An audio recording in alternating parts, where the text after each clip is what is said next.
अब इस वीडियो में देखिए, इस वाले पार्ट में हम क्या पढ़ेंगे। अब देखिए सारी टेक्निक हमारी अगर हो गई बेकार, यानी एक भी कॉन्ट्रासेप्टिव जो मेथड है वो आपका क्या हुआ, वो सही नहीं रहा। कोई हमसे क्या भूल हो गई अनजाने में, अचानक से किसी भी कंट्रासेप्ट मतलब कि हमने नहीं लिया, कोई बैरियर नहीं लिया था, कोई भी केमिकल या कोई सर्जरी, कोई भी मेथड मैंने नहीं अपनाया था, तब क्या होगा, फीमेल हो जाएगी प्रेग्नेंट। फीमेल क्या आएगी, प्रेग्नेंट। अब उस कंडीशन में हमें क्या करना चाहिए, क्योंकि हमें बढ़ती जनसंख्या को भी रोकना है, ठीक है। मान लीजिए हमें बच्चे नहीं चाहिए, या हमारे पास हैं 2 बच्चे या 1 बच्चा, उसके बाद नहीं चाहिए, तब हमें क्या करना होगा, तब एक जो है हमारे पास कंडीशन वो बचती है एमटीपी। देखिए बहुत इंपॉर्टेंट है, आप समझ लीजिए। बोर्ड और नीट कोई भी आप मेडिकल का एग्जाम देने वाले हैं तो उसमें से यहाँ से क्वेश्चन पूछ रहे हैं एमटीपी क्या होता है। तो एमटीपी क्या है कि अगर प्रेगनेंसी हो गई है और उस प्रेगनेंसी को नष्ट कैसे किया जाए, तो वो नष्ट करने की जो मतलब कि कंप्लीट तरीके से क्या हो गया, प्रेग्नेंट हो गई है लेडी, उसको अगर आपको क्या करना है, उस प्रेगनेंसी को रोकना है, तब आप क्या करेंगे, उसके लिए मेथड जो होता है वो होता है एमटीपी।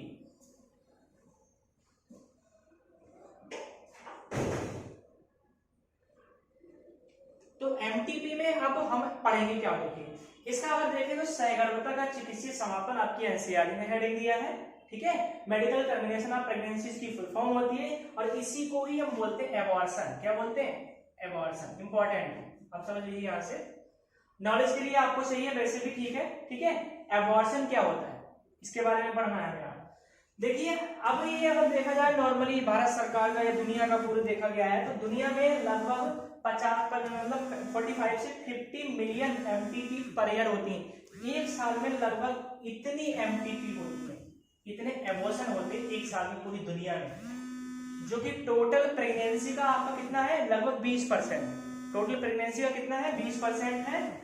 और एक चीज और इंडिकेट किया एनसीईआरटी ने, वो भी देख लीजिए कि 1971 में इंडियन गवर्नमेंट ने क्या कर दिया, इसे लीगलाइज कर दिया था कि अब इसका एमटीपी करा सकते हैं भारतीय जो है, 1971 से। और इसका जो एमटीपी एक्ट जो है वो 2007 में आया है, अभी कुछ ही साल पहले 2007 में एमटीपी एक्ट इंडियन गवर्नमेंट ने लागू किया है हमारे हिंदुस्तान में। ये चीज समझ में आई, इसे हमें परमिशन कब मिल गई, ये पूछ सकता है सन। और एक 1951 में क्या था, फैमिली प्लानिंग आई थी, और आरसीएस कब आया था, 1991 में आरसीएस आया था। तो ये आप जो इसकी जो सन दे रही है, आप ध्यान रखें कि कब गवर्नमेंट ने इसे क्या कर दिया, लीगलाइज कर दिया। इतनी बात क्लियर हुई। अब देखते हैं आगे क्या होता है। अगर हम देखें तो देखिए कब कब एमटीपी हम करा सकते हैं, इसके मेथड अभी आगे पढ़ाएंगे, कौन कौन से टाइप होते हैं, कैसे कैसे कराते हैं। लेकिन मैं आपको और बता दूं कि अगर हम फर्स्ट एमटीपी की बात करें, मतलब एक लेडी जो है वो किस समय कितने वीक में एमटीपी करा सकती है। तो अगर हम पहली एमटीपी की बात करें तो उसमें क्या होता है, ये 12 वीक यानी 1 दिन से लेके 3 महीने तक, लगभग कितने 12 वीक में क्या होता है, ये प्रेगनेंसी वो एमटीपी हो जानी चाहिए। इसमें क्या है, हमें एक डॉक्टर जो होगा वो हमें कोई अपना वो पैड वगैरह पे लिख के देगा कि आप करा सकते हैं, वैसे नहीं करा सकते। कोई भी प्रैक्टिशनर होना चाहिए एक डॉक्टर आपका, उसकी हेल्प से ही क्या करेंगे, आप इसको करा सकते हैं। और इसे कराने के लिए RE486 नाम का एक केमिकल होता है, जो क्या होता है, जिसका नाम होता है मिफेप्रिस्टोन। और ये जो मिफेप्रिस्टोन होता है, ये क्या होता है, ये एंटी प्रोजेस्टेरोन हार्मोन जो होता है उसका एंटी होता है, उसे किल करता है, मार देता है। क्योंकि प्रेगनेंसी को कौन धारण करता है, प्रोजेस्टेरोन। और ये क्या है, उसका एंटी का मतलब क्या, उसके खिलाफ चलने वाला। तो ये किसको नष्ट करेगा, इस वाले प्रोजेस्टेरोन की कैपेसिटी को कम करेगा। इससे क्या होगा, धीरे धीरे प्रेगनेंसी नष्ट हो जाएगी। और क्या होता है, इसमें मोर ब्लीडिंग होती है, ठीक है। इसमें क्या उपस्थित है, तो एमटीपी की क्या है, पिल्स आती हैं, वो 3 हो सकती हैं, 2 हो सकती हैं, या 5 हो सकती हैं। तो ये फर्स्ट वाली होगी। वैसे सेकेंड अगर हम एमटीपी की बात करें तो सेकेंड एमटीपी होती है, वो स्टार्ट होती है आपकी 3 मंथ से नेक्स्ट, आगे 3 महीने से आगे अगर हो रहे हैं, तब हम प्रेगनेंसी को कैसे नष्ट करेंगे, उसके लिए आपकी होती है क्या, उसके लिए होती है आपकी सेकेंड एमटीपी। और उसमें क्या होता है, उसमें आप टू प्रैक्टिशनर की हेल्प से ही करा सकते हैं। उसके पास, और उसमें भी आपके पास रीजन होने चाहिए। कैसे रीजन होने चाहिए? रीजन ये होना चाहिए कि अगर मान लो किसी माँ को खतरा है किसी भी तरीके से, मान लो किसी बच्चे को जन्म देने में, तो उसकी सेकेंड एमटीपी हो सकती है। या बच्चे में कोई एबनॉर्मलिटी है, वो उसके अंदर डाउन सिंड्रोम है, टर्नर सिंड्रोम है, कोई भी सिंड्रोम है, कोई भी आनुवंशिक बीमारी हो सकती है, सिकल सेल एनीमिया हो सकता है, सिर्फ एनीमिया हो सकता है आपका, ठीक है, हीमोफीलिया हो सकता है। इस कंडीशन में ही क्या हो सकता है? सेकेंड एमटीपी हो सकती है। तो आपको सिर्फ बेसिक अभी जानकारी मैंने दी कि ये एमटीपी होती क्या है, किन किन नामों से जाना जाता है, गवर्नमेंट, इंडियन गवर्नमेंट में कमाई, ये सारी चीजें आपकी एनसीईआरटी में है। ठीक है, जब भी आप वीडियो देखा करें तो एनसीईआरटी की बुक सामने रख लिया करें। तो ये सारी चीजें अब मैं आपको बताऊंगा, इसके मेथड कौन कौन से हैं, कौन कौन से इसके तरीके हैं जिनसे हम एमटीपी कर सकते हैं। देखते हैं ये।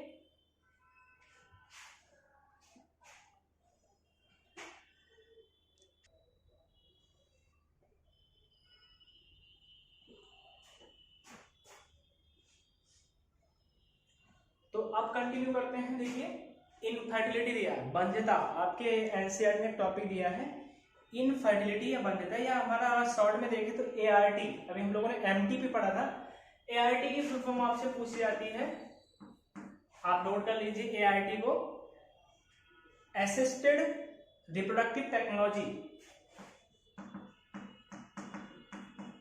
Assisted reproductive technology.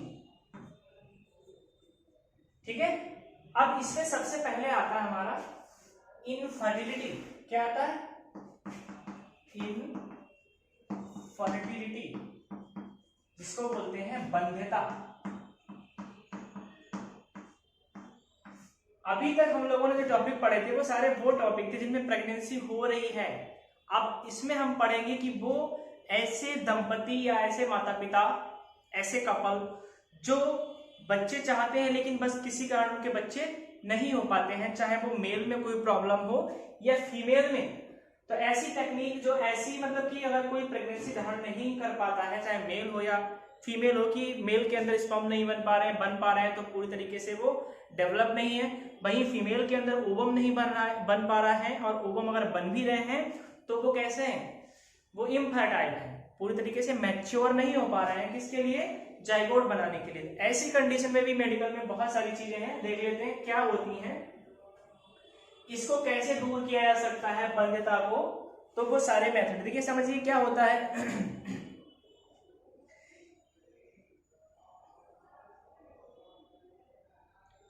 इसमें हमें क्या क्या पढ़ना है? देखिए, मेल फीमेल दोनों में होता है, और जनरली क्या होता है, मेल की वजह से ये प्रॉब्लम क्रिएट होती है, फीमेल की वजह से नहीं। ज्यादातर जो होते हैं वो मेल की वजह से ये प्रॉब्लम क्रिएट होती है इनफर्टिलिटी की। जिसमें क्या है, जिसमें कि इसमें क्या क्या कारण हो सकता है? देखिए, इसका कारण क्या हो सकता है? एक तो एज इश्यू करती है इसकी, ठीक है, एज मेन इसका रीजन होता है। और एज के हिसाब से क्या होता है कि ओवम और जो आपका स्पर्म है उसकी काउंटिंग निरंतर कम होती जा रही है, कि ओवम नहीं बन पा रहे उस तरीके से, या आपकी जो है वो स्पर्म नहीं बन पा रहे हैं। और क्या हो सकता है इसके लिए? देखिए,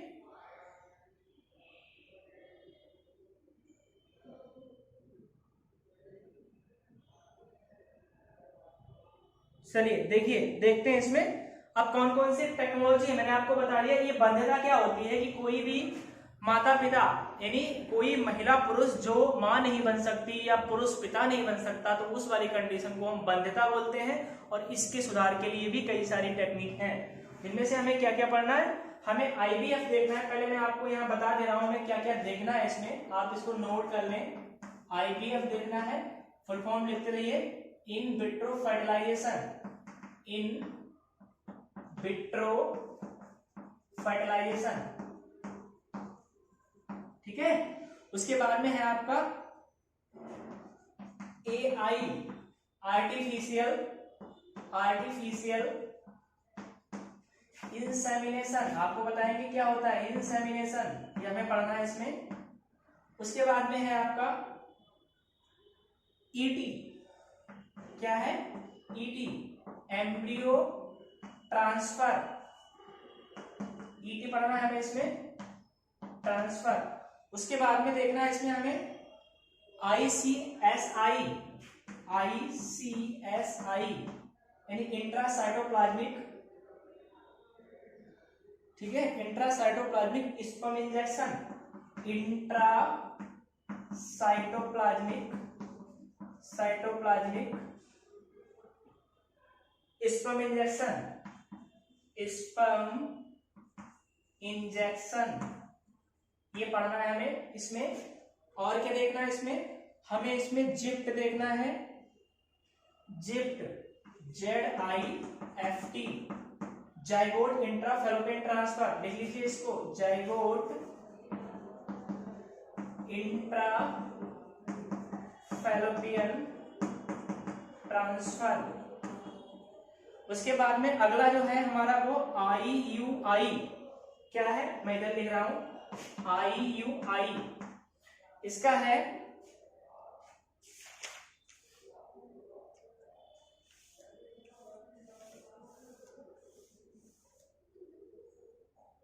इंट्रायूटेराइन इंजेक्शन,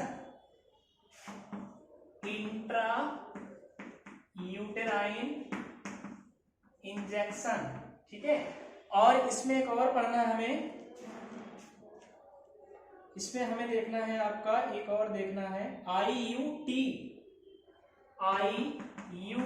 इंट्रायूटेराइन ट्रांसफर। ध्यान देखिए, ये इंट्रायूटेराइन इंजेक्शन है, ये इंट्रायूटेराइन ट्रांसफर है, देख लीजिए। उसके बाद में अगला इसमें एक और है, एक है गिफ्ट, आपका गिफ्ट लिख दे रहा हूं मैं यहाँ पे, GIFT, गिफ्ट, इसकी फुल फॉर्म लिख लीजिए, जाइगोट इंट्राफैलोपियन ट्रांसफर, गिफ्ट भी लिख लीजिए, ठीक है। सॉरी, जाइगोट नहीं, गैमीट इंट्राफैलोपियन ट्रांसफर, इसको लिख लीजिए आप लोग, गैमीट इंट्राफैलोपियन ट्रांसफर।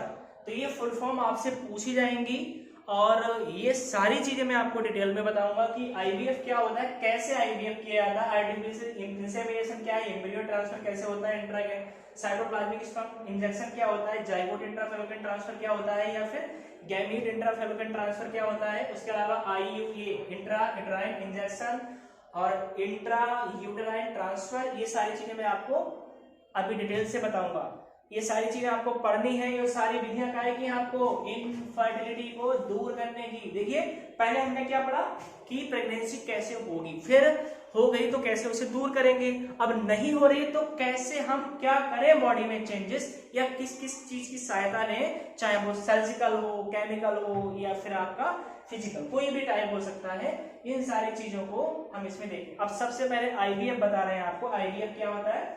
तो IVF के बारे में पढ़ने के लिए सबसे पहले आपने फुल फॉर्म IVF की देख ली है। देखिए, IVF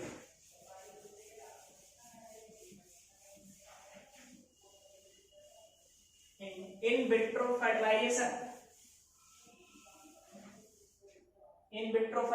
देखिए, इन विट्रो फर्टिलाइजेशन, अंतः पात्रे निषेचन, हिंदी होती है इसकी अंतः पात्रे निषेचन। सबसे पहली बात समझिए यहां पे इसको, IVF को सबसे पहली बात क्या है, ये जो क्रिया है वो लेबोरेटरी में होती है, किसी लैब में, ना कि किसी मेल या फीमेल किसी की बॉडी में, कोई मतलब नहीं। कहां होती है आप बताएंगे, लैब में क्रिया है, इसी लिखा अंतः पात्रे, पात्रे का मतलब कोई पात्र, बर्तन, निषेचन, उस निषेचन किसमें कराया जाएगा, किसी पात्र में निषेचन कराया जाएगा, तो उसे हम लोग बोल देंगे अंतः पात्रे निषेचन। अब यहां समझ लीजिए कैसे होता है, बहुत आसान है। मान लीजिए ये मेल है और इधर आपकी ये फीमेल है। मेल से क्या करा, उसका स्पर्म निकाल लिया एक टेस्ट ट्यूब में, फीमेल से क्या किया, उसका ओवम निकाल लिया, फीमेल से क्या किया, उसका मान लीजिए ये था, और ये पात्र में क्या करा आपने, इसमें इसका ओवम निकाल लिया, ठीक है। दोनों को लाके एक पात्र में इस तरीके से यहाँ पे ये स्पर्म डाल दिए गए और ये अब देखिए क्या करा दिया गया, फ्यूजन। क्या करा दिया गया, फ्यूजन। तो क्या होगा यहाँ पे, फिर ये दोनों क्या करेंगे, आपस में मिल जाएंगे, और आपस में मिल जाएंगे तो क्या बनाएंगे, जाइगोट बना लेंगे। देखिए सारी चीजें यही क्लियर होगी, मैं दोबारा आपको नहीं बताऊंगा, सब आप ध्यान से समझिए, सारे टॉपिक क्लियर होंगे जो मैंने अभी आपको लिखवाए थे बोर्ड पे। देखिए आईवीएफ क्या है, लैब के अंदर जाइगोट का निर्माण करना, ठीक है। अब कैसे, मान लीजिए अब मैंने क्या कहा, मेल से क्या ले लिया, मेल से मैंने ले लिया आपको स्पर्म ले लिया, मेल से क्या ले लिया, स्पर्म। फीमेल से क्या ले लिया मैंने, फीमेल से मैंने ओवम ले लिए। और ओवम और स्पर्म को क्या करा मैंने, लैब के अंदर एक जो पेट्री प्लेट बनी है या बर्तन बना है इसमें रख दिया, दोनों ने आपस में क्या किया, फ्यूजन कर लिया और काय का निर्माण किया, जाइगोट को। ये क्रिया आईवीएफ कहलाती है। आप कैसे लिखेंगे, इस क्रिया के दौरान मेल का स्पर्म तथा फीमेल के स्पर्म को लैब के अंदर एक पात्र में रख दिया जाता है, और बाद में क्या होता है, उनके अंदर निषेचन कराया जाता है। निषेचन के बाद जाइगोट बनता है, और जाइगोट बनने की क्रिया को निषेचन कहते हैं। और निषेचन कैसा निषेचन, किसके अंदर निषेचन, पात्र के अंदर निषेचन। तो ये हो गया इन विट्रो फर्टिलाइजेशन। बात क्लियर हुई। अब देखो समझिए ध्यान से, आगे की कंडीशन क्या बन गया, जाइगोट बन गया। क्या बना, जाइगोट। अब ये जाइगोट यहाँ बर्तन में रखे रखी एक शिशु तो बन नहीं सकता है, कहां ले जाएंगे, देखिए कहां ले जाएंगे इसको, ये रहा यूट्रस।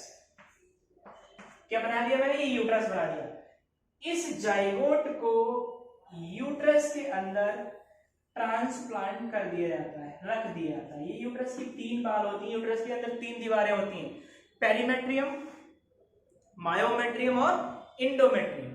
पेरीमेट्रियम, मायोमेट्रियम और इंडोमेट्रियम, ये तीनों जो यूट्रस की वॉल होती हैं, ठीक है, ये क्या अब इसके अंदर ट्रांसप्लांट कर दिया गया, किसको, जाइगोट को। देखिए पात्र के अंदर या लैब के अंदर बना जाइगोट किसके अंदर पहुंचाया गया, यूट्रस के अंदर। यूट्रस का मतलब गर्भाशय के अंदर पहुंचाया गया।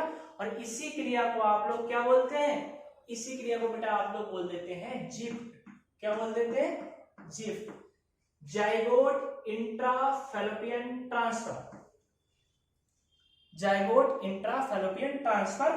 अब अगर यूट्रस में आप इसको नहीं रखना चाह रहे हैं तो आप फैलोपियन ट्यूब में रख देंगे। कहां रख देंगे, फैलोपियन ट्यूब के अंदर। और फैलोपियन ट्यूब से स्वतः अपने आप कहां आ जाएगा, यूट्रस के अंदर। तो क्या करना, गैमीट जाइगोट को उठा के कहां रख देना, फैलोपियन ट्यूब में। क्या कहलाएगा, जिफ्ट कहलाएगा। फिनिश। आगे देखिए, अब यदि एक चीज और देखिए, चलो गिफ्ट में आपको बाद में पढ़ाता हूं, गिफ्ट में पढ़ाता हूं आपको अभी बाद में, बस 1 सेकंड के बाद आ जाएगा। तो ये आपका क्या हो गया, ये आपका हो गया। अच्छा एक चीज और देखो, ये मैंने एम्ब्रियो ट्रांसफर बताया था, वो भी समझ लीजिए। आपका ये जाइगोट बना, और जाइगोट में क्या, मान लीजिए यहाँ पे जाइगोट डेवलप कर जा रहा है। क्या हो रहा है, जाइगोट डेवलप कर जा रहा है। ये चीज बहुत ध्यान से समझना, अगर जाइगोट है बेटा तो जाइगोट को हम फैलोपियन ट्यूब में रखेंगे।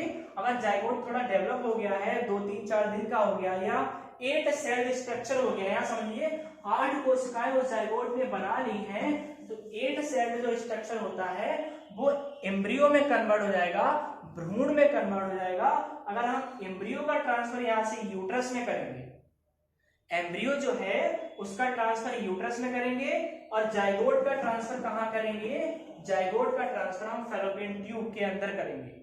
तो जब गैमीट का, सॉरी गैमीट नहीं, जब एम्ब्रियो का ट्रांसफर करेंगे तो वो क्या कहलाएगा, वो एम्ब्रियो ट्रांसफर कहलाएगा। यानी लैब के अंदर बनाया गया जो एम्ब्रियो है उसको माता के यूट्रस में ट्रांसप्लांट करने की क्रिया को एम्ब्रियो ट्रांसफर कहते हैं।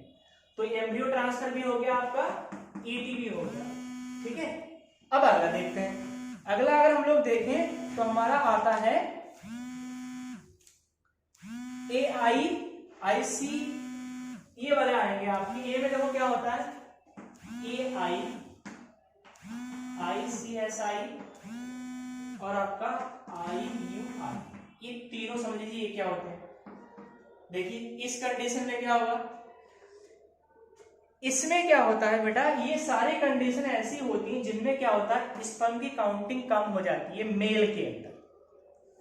तो मेल के अंदर स्पर्म काउंटिंग कम हो गई, या मान लीजिए स्पर्म पूरी तरीके से मैच्योर नहीं है, ठीक है, अब मेल के अंदर इतनी कैपेसिटी नहीं है कि वो फीमेल में अपना क्या करे, स्पर्म मतलब कि ट्रांसफर कर सके।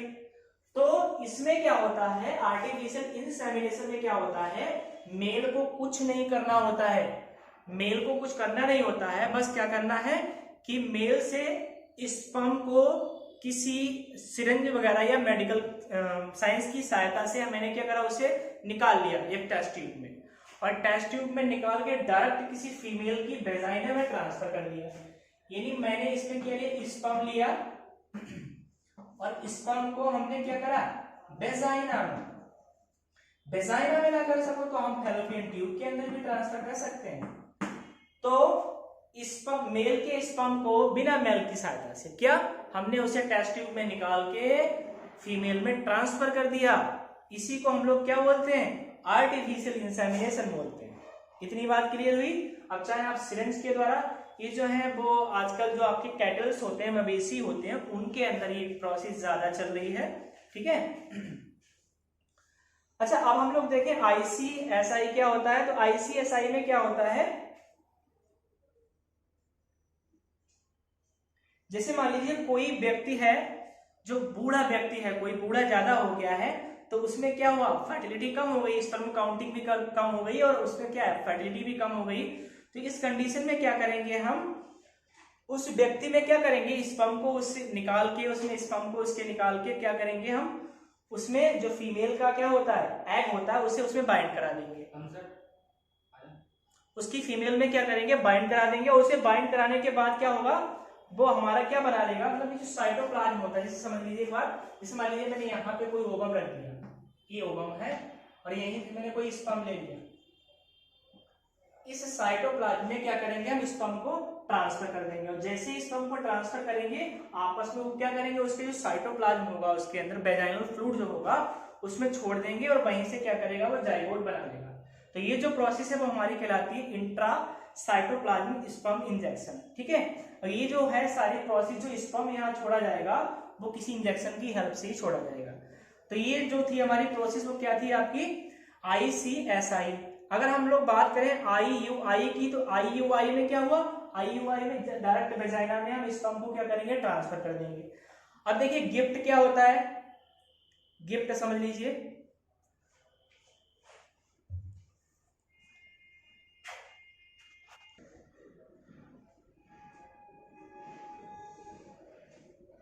अब देखिए गिफ्ट क्या होता है, गिफ्ट की आवश्यकता किसको होती है, फीमेल को, फीमेल को ज्यादा गिफ्ट पसंद होते हैं। देखिए एक प्रोसेस भी फीमेल के अंदर ही होती है। मान लीजिए गिफ्ट में क्या है, गिफ्ट की फुल फॉर्म गैमीट इंट्राफैलोपियन ट्रांसफर, लिख लीजिए गैमीट इंट्राफैलोपियन ट्रांसफर। इसमें क्या हुआ, मान लीजिए एक फर्स्ट नंबर की फीमेल है, सेकेंड नंबर की फीमेल, मैं आपको बता दे रहा हूं, आप इसको नोट करके जाइए, वरना मैं नोट्स भी दे दूंगा आपको इसके। अब देखिए मान लीजिए ये ऐसी फीमेल है जिसमें क्या होता है, ओवम नहीं बनता है, ओवम नहीं बनता है, ठीक है, ये नॉर्मल है बिल्कुल, इसके अंदर ओवम बन रहा है। ये किसका शिकार है, इनफर्टिलिटी की, बंधता की शिकार है। बाकी all right, everything is all right, but only ovum not, मतलब ओवम नहीं बन पा रहा है इसमें। बाकी सारी चीजें कैसी हैं, इसमें सब नॉर्मल है, सब कुछ ठीक है, ओवम नहीं बन पा रहा है। अब क्या होगा, इस कंडीशन में क्या होगा, इससे ओवम निकाल के इसके यूट्रस से ओवम, मतलब कि ओवरी ने ओवम बनाया, तो इसके ओवरी से ये ओवम है आपका, ये ओवम इसके निकाल के और इसके अंदर इस ओवम को रख दिया गया। यानी इस वाली फीमेल से, इसको सैरोगेट मदर मत समझना आप, सैरोगेट मदर और होता है, उसको भी बता दूंगा आपको। ये जो होता है, इस मतलब कि ये जो फीमेल है, इस फीमेल से ओवम ले लिया, और ये जो इनफर्टिलिटी का शिकार थी फीमेल, उसके अंदर इस ओवम को रख दिया।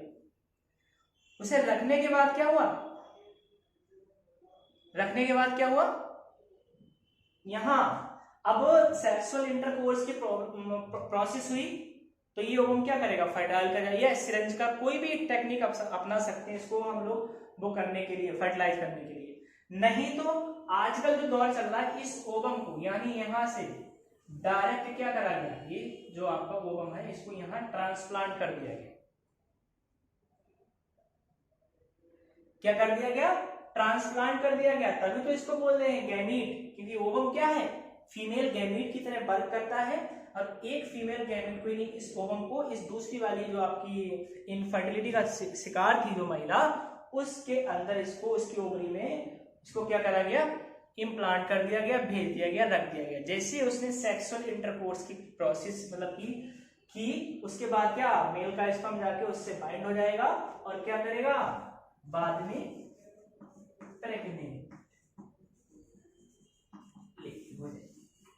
इतनी बात क्लियर हुई। तो ये क्या था हमारा गिफ्ट। गिफ्ट समझ में आ गया, किसमें होता है, दो फीमेल के अंदर गिफ्ट की प्रोसेस होती है, ठीक है। एक वो फीमेल जो बिल्कुल तरीके से सही है, उसके अंदर ओवम भी बन रहा है, लेकिन वो एक कौन सी जो इनफर्टिलिटी का शिकार है, अर्थात जिसमें बंधता की प्रॉब्लम है, वो मां नहीं बन सकती, उसके अंदर ओवम नहीं बनते, बाकी सारी चीजें, ठीक है। तो इस तरीके से क्या होता है, इसको गैमीट फैलोपियन ट्रांसफर बोलते हैं। भैया ये गैमीट इसको यहाँ रख दिया गया, हो गया, फिनिश। बात क्लियर हुई। अब एक टॉपिक हमारा इस चैप्टर में और बच रहा है, एसटीडीएस। वीडियो बहुत लंबी हो रही है, इसलिए मैं आपको ये टॉपिक होमवर्क में देता हूँ, सेक्सुअली ट्रांसमिटेड डिजीज, ठीक है। इनको हम लोग आरटीआई भी बोलते हैं, बीडी भी बोलते हैं। तो ये कब कॉज होती हैं, अनप्रोटेक्टिव सेक्सुअल इंटरकोर्स से क्या होता है, ये बीमारियां आपकी एक से दूसरे में ट्रांसफर होती है, ठीक है। तो ये हम लोग अगले वीडियो में देखेंगे कि एसटीडीएस क्या होती है, ज्यादा नहीं है, थोड़ी सी है, और इनके जो एसटीडीएस होती है और कौन कौन से इन्फेक्शन होते हैं, चाहे वो बैक्टीरियल, वायरल या फंगस के द्वारा इन्फेक्शन होते हैं, प्रोटोजोन्स के द्वारा, वो हम आपको एक अगले वीडियो में दिखाएंगे। वीडियो को लाइक करना ना भूलें, मिलते हैं अगले वीडियो में।